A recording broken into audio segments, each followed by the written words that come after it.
Um, it's it's exciting to really think about welcoming our newest council member today, and the preparation that Dupre and Barry and Phil put into that song, and all the song selections was really about welcoming you.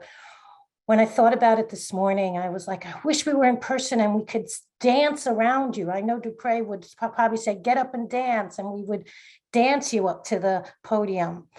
It it's so flat, and yet here we are, 40 people showing up to hear you. It's kind of a flat way to do it without being able to dance and hug, but we have that in our hearts. And it's there is a bio of Shahana that I could read to you, but it would not do justice to my heart at this moment. I was privileged as a member of the Professional Staff Congress, the Union of CUNY faculty and staff, to interview Shahana along with, I think at the time it was 5 other candidates for our council district. And it was a joy to hear everybody and to know who I was walking away wanting to see. And having raised my children in this district, so I've been here for now 31 years, I've been in the district. I saw my council member become mayor, and I saw my next council member become a controller. And now I'm watching what I hope is a friend become our council member. And so after that, I paid attention to Shahana as long as many of us did. I pay attention to the politics going on in our city, as many of us on this call do. We really care what's going on. And having someone young, vibrant, Muslim, female, by the way, over half our city council is female, which is just a wonderful way to celebrate the feminist power of what we have. And I see Kara is signing for us today. Thank you, Kara. And because I know Phil speaks sign language and maybe a few others. So it's wonderful to really think that we have not only Shahana from our district, but a very vibrant, progressive council coming forward. Shahana and I met on a street corner in Kensington on the day that Deliverista was hit by a truck and died. And I was there by coincidence to pick up a candle for my father. It was the anniversary of his death. And I was buying a candle for him and realized this was the corner, and people were beginning to gather. People do gather around loss, and it's special because it's precious, precious feelings that we have when we get to loss. And when we can be together in that way, it lets us really bond in a way that we as humanity really need. So it's almost welcome loss to build our bonds. How sad but true. We welcome joy to do the same when we are with each other for joyous things. Let this be one of those right this minute. And without going into all of Shahana's background, I will let her take the reins and speak today. And we welcome you with lots of love. Thank you so much. Good afternoon, everyone. And Rebecca, I do too wish that we were in person and holding each other, hugging, dancing, just to think about the series of nonstop tragic incidences, both in our city and across this country, and reaching into our homelands where many of us have migrated from or have ancestry in. I mean, the last couple of weeks have just been really, really painful. And so first, I just want to thank everyone for showing up in community this afternoon and inviting me to join your service. I feel so moved, Rebecca. I feel so inspired, and faith and belonging to a community is what continues to deepen my commitment to my work in politics. Electoral politics is not what I thought where I would end up. I didn't grow up thinking one day I'll be an elected official. But being here with you all, listening to Amanda Gorman's just touching poetry around it's not about returning to normal, but reaching toward what is next. is really impacting my heart in this moment, especially because yesterday I had the privilege of visiting the Bronx once more. And Rebecca, thank you so much for highlighting the impact of our West African siblings. They're a huge population in Tremont, and they are majority Muslim. 17 Muslims died at Building 333. And over at my socials on Instagram and on Twitter, I've been able to highlight some of the stories of daughters and other leaders who are on the ground and doing everything in their power to make sure everyone is sheltered, everyone has medications and access to care in their languages. The outpour has been so beautiful, and just a reminder of your words, Rebecca, of what it means to build a sacred place in times of deep pain, deep pain, and to know that we are having to mourn and grieve, bereave through Zoom just hurts my heart so much. It hurts my heart so much. But I know that we are doing everything we can to create this beloved community that MLK has talked about and continues to remind us about. And I also loved in Dupree and Barry's musical rendition in the lyrics of "There's no such thing as being too late." There is absolutely no such thing as being too late. Thank you for those words. Sometimes it does feel like, oh no, I can't show up to this because I'm arriving after much of the work has been completed. But it is true, and I hope that we're able to carry those words with us.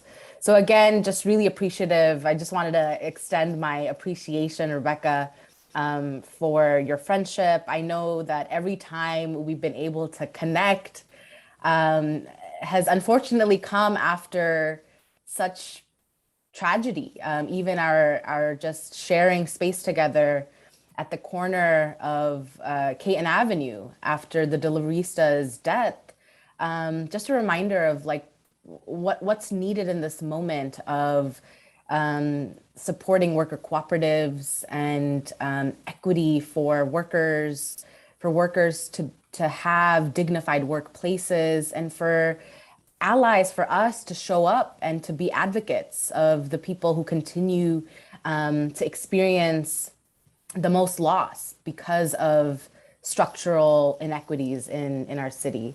To everyone who's here, I'd love if you would share where you're coming from, just your neighborhood, something about you in the chat, so that I can get to know you too, as you all get to know me. I think right now as council member, everybody's trying to get to know me, and it's a special honor, but I would also love to hear from you. Anything that you'd like to share with me or the space on this afternoon. Just really delighted that I can see your faces. And if you feel comfortable, if you want to turn your video on, that also helps me stay grounded in these Zoom settings. So Rebecca, I know that you love to share about your PSC interaction with me. I didn't end up getting PSC's endorsement, but I know that Rebecca had been such a strong advocate of mine through those really grueling interviews that candidates have to go through for an endorsement. It is tough work, one, to run, and then to really move endorsements in our favor. And you know, that one particularly stung because I am a former CUNY Brooklyn College student, graduated with a Women's and Gender Studies degree, and it was an honor to really connect with Rebecca because she's a CUNY professor and is in the district. And so just big shout out to CUNY and all the students you know or are teaching who are CUNY students. CUNY has my heart, and as I look to what recovery looks like, a lot of the solutions that I've been thinking about involve our CUNY students. and involve our students of color who are navigating deep impacts of not being able to afford tuition and college. And CUNY is still a very important pathway, and the fight, of course, will continue to make CUNY free again. So I was born and raised in Kensington, which is the south part of the 39th district. The 39th is vast. It includes some of the neighborhoods you've all written out in the chat. Of course, Park Slope, Carroll Gardens, Cobble Hill, Gowanus, the Columbia Waterfront, Windsor Terrace, and a sliver of Borough Park. And as Rebecca mentioned, my predecessors have gone on to becoming mayor, former Mayor de Blasio.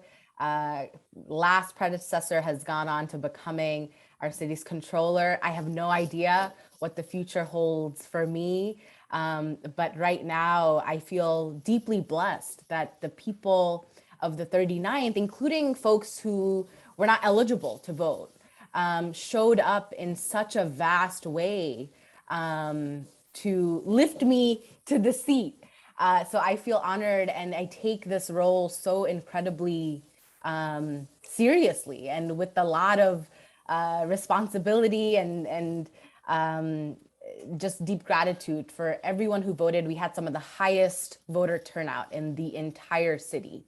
Our neighbors voted, and when you look at the numbers, you will see that the 39th had the most amount of votes. I had more votes than our current mayor, Eric Adams, in this district. And so the 39th is a powerful, powerful part of Brooklyn, and I just feel honored. I'm the daughter of Bangladeshi Muslim immigrants. I'm first generation. I've lived here for 30 years. My birthday is in a couple of weeks.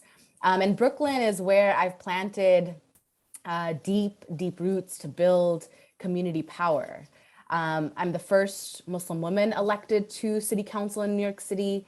And I share that, and I share these identities because in the 400 years of governance in our city, we have not seen representative politics. And for me, what that means is when an incident like the tragic fire in Tremont took place, our West African community, our majority Muslim community, I want our neighbors to recognize which lives are in pain and lost as a result of these tragic incidences.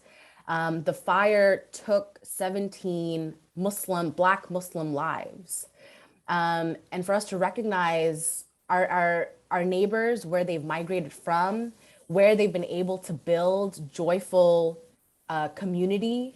One of my friends who grew up in the neighborhood yesterday, Kujeji, and if you go to my Instagram, you'll see a short clip that she shared with me. Kujeji was out there last night and just shared how meaningful it has been to be in community in the Tremont area. And she's mentioned that friends of hers who have gone on to building homes in other cities or in other neighborhoods have all come back to support the repair and the recovery of their neighborhood. So I want our city to know and to meet our neighbors. And it's unfortunate that we have to meet them in moments of pain. But it's so important for us to recognize that the predatory real estate, big tech companies and corporations whose lives they impact.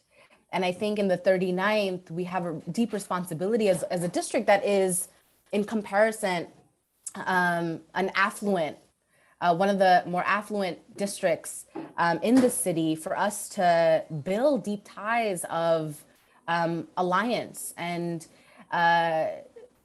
transform what cross-class organizing can mean in this city. And so that's what brings me a lot of joy, that I've been able to cultivate around a movement really inspired by the political events of our time and what recovery and repair look like and who should be governing us through addressing pain. So when Rebecca was talking to me about this event, and this has been we've been planning this for some time now, and I know there were some issues right after I was elected, because I was not officially elected. There are all sorts of officiations that take place, and now I'm officially the council member. But when she shared and described humanism to me and defined it as humanists believe in each other, that really struck a chord with me. I believe in the power of our neighbors. I deeply, deeply believe in our power, and our power to keep one another safe, and to advocate for one another, for us to be sharing space with each other through mutual aid. This is what we saw and what we're continuing to do. It was a part of the campaign I ran, again, built on cross-class organizing, intergenerational and interfaith, organizing across the span of languages spoken in our district, feminist principles, really looking to dismantle oppression and sexism and patriarchy, and how we've seen governance, how we've seen leadership, and also bring in youth, learn from youth, have youth lead. And we were so fortunate to have a self-mobilized Youth for Shahana as part of this campaign. And I believe in our young people's power. I know Rebecca stressed my youthfulness. Young people are leading the charge in so many of our movement spaces. And we have, alongside the majority women in the council, our youngest ever council member elected, 23 years old. I think some folks mentioned they were in Bed-Stuy. Your council member might be council member Chiose. And so what a time to really see a transformation in leadership and who gets to govern in this time. And what I have been saying is it's going to be the toughest time to legislate through this global pandemic, waves of uptick in COVID and its mutations, and all the individual tragedies we're experiencing, the deaths in our own households. Some of you might be living with long COVID. There's so much to do, and leadership in the council, and of course across state and federal levels, is so critical. But with that, the co-governance piece for me is what is inspiring me about this incoming cohort of our new council. I like to really lean on the fact that this council is women majority. I am a survivor of lupus, and I'm now living with lupus over the last 14 years. And over this journey, I've had to get both of my hips replaced and my left shoulder replaced, being under the knife and recognizing the limitations of our healthcare system, the limitations of our inaccessible transit system, and how work even has been so tough to navigate because I needed to advocate for a remote work policy before it became the sort of mainstream conversation right now. And I've been one of the leads in calling for a remote work option at the structural workplace policy level for our city workers.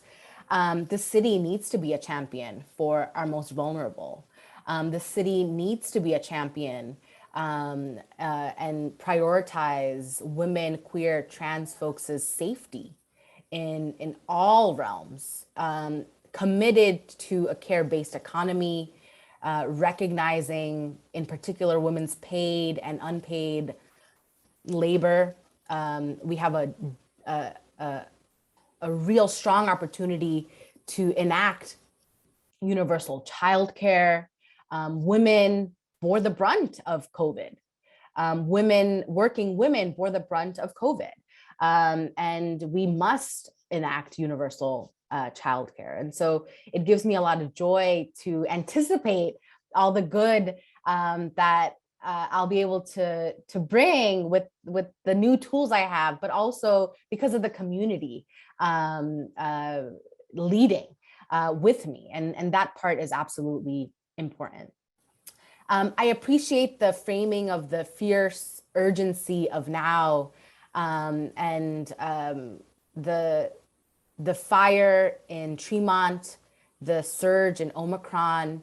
I know so many of us are looking at our electeds, and I urge you to keep doing that. I know that leadership seems untrustworthy, or that we're able to commit to leaning on leadership at this time.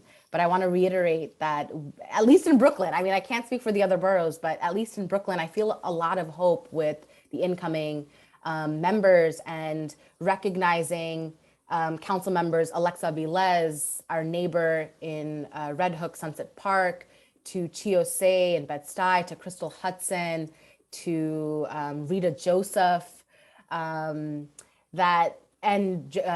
Jennifer Gutierrez. Brooklyn is looking really strong right now. It's really looking strong right now. And I know that our collective solidarity and our shared interest in co-governing with our neighbors is really gonna transform what governing looks like, but also how we address these urgent issues of our time. This is my second week in office. Today marks the completion of 2 weeks, and it feels like I've been thrown into a big fire. But I feel deep gratitude, and Hannah from my team is on this call as well. And every opportunity we've had to connect with neighbors, to have these kinds of conversations, I feel incredibly grateful. And to just continue the conversation on living our lives through COVID, and how can local government help us to take care of our neighbors. For me, our neighbors leaning on me, but for me to be able to lean on our neighbors and giving ourselves grace, showing ourselves grace is a priority. I'm committed to transforming the city into one that provides adequate healthcare, mental health services across languages spoken by our neighbors. I haven't been assigned a committee yet in the council, but I'm hearing good news that I might be chairing our immigration committee. And within that, it'll be such an opportunity to transform what language access and language justice could look like in this city, in order to protect our most vulnerable neighbors, deliveristas, tenants, domestic workers. And I plan to extend and expand the Free Immigration Law Clinic. I had started during my time working at Councilmember Brad Lander's office to ensure, again, radical transformation of language justice across the city, and care. No one should be struggling to find services and care. One of the challenges we've had through the surge in COVID, in its current wave, are all of these private testing providers that have claimed the 39th as one of their hotspots.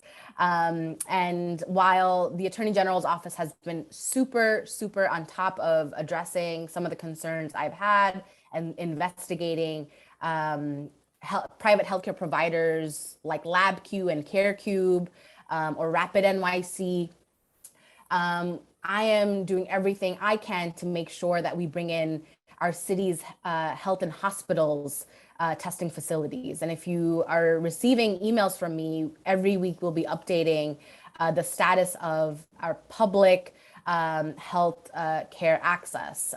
It should be no surprise that I support the New York Health Act, and coverage for all. And that'll be my fight as someone who is in public office, those public services, and particularly because I have the power to hold and improve our public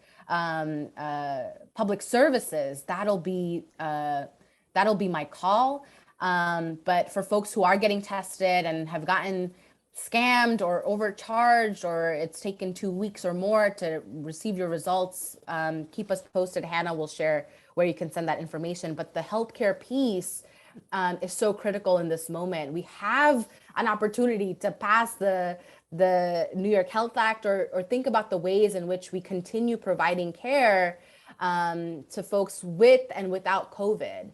I had to run to the ER at Maimonides about a week and a half ago, and to see that they were equipped in that moment to provide care for me as someone who doesn't have COVID right now, was important for me to see. And I know that these hospitals, and particularly our public hospitals, are in need of continued support to be able to look after all New Yorkers who are coming in with chronic health illnesses or in need of other care outside of COVID care. And so on the piece of continued care for one another, one of the pieces that really inspired me, and I'll be looking into in my time in office, is our food justice work.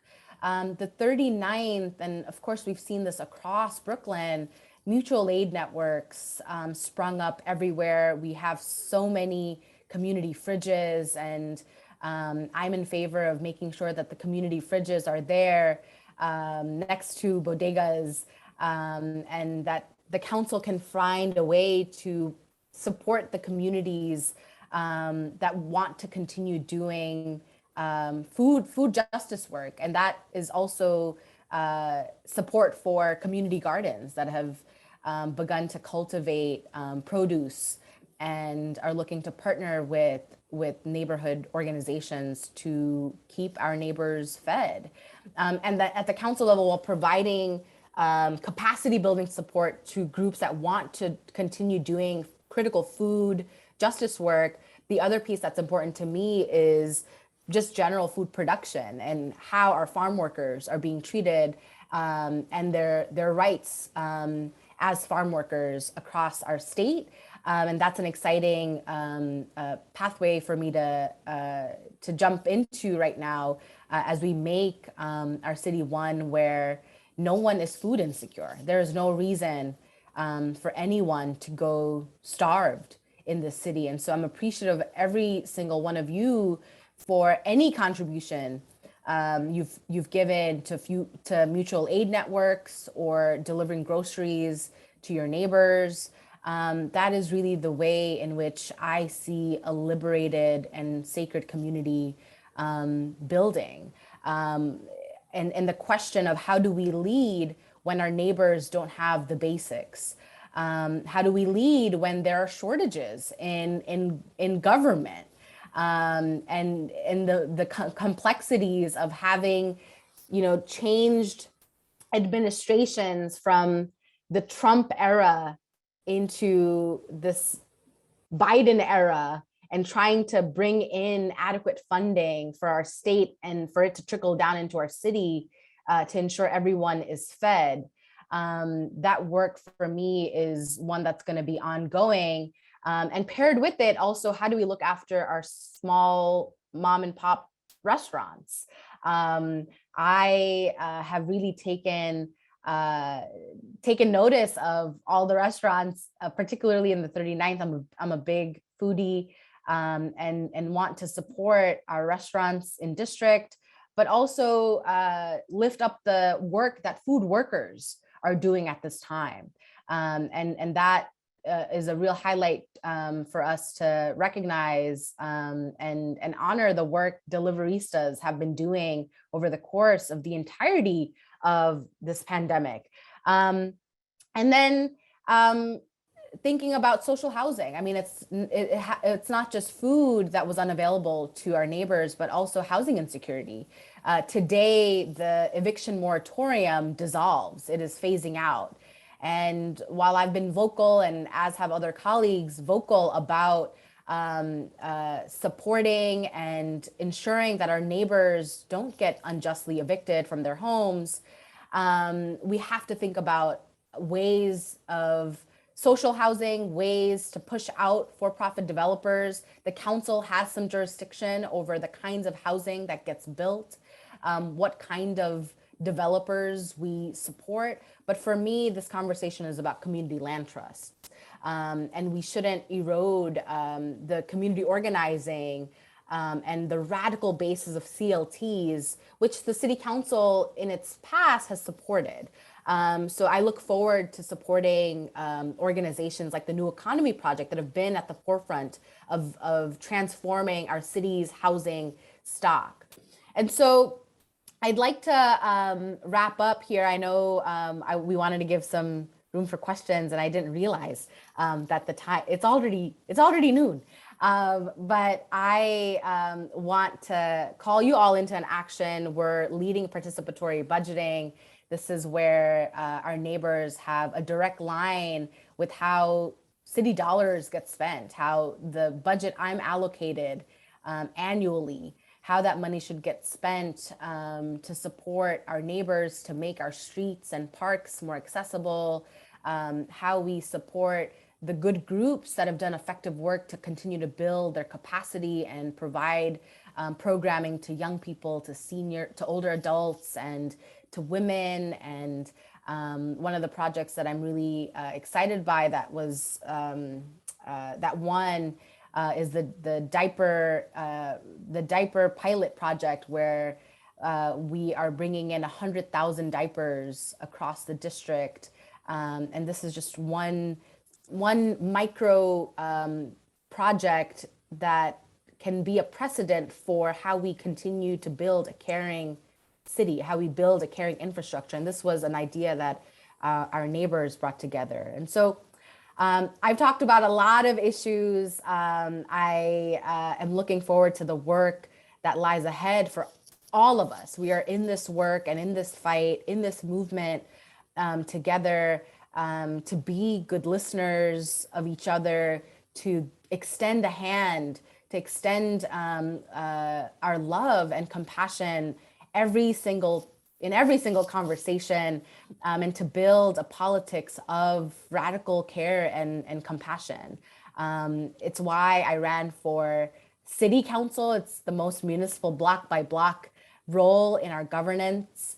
And I know that we all can really shape and shift the responsibility of caring for one another block by block. So thank you again for having me, Rebecca, and the beautiful group here. Thank you so much. And I'm excited to continue to be in conversation and in this fight.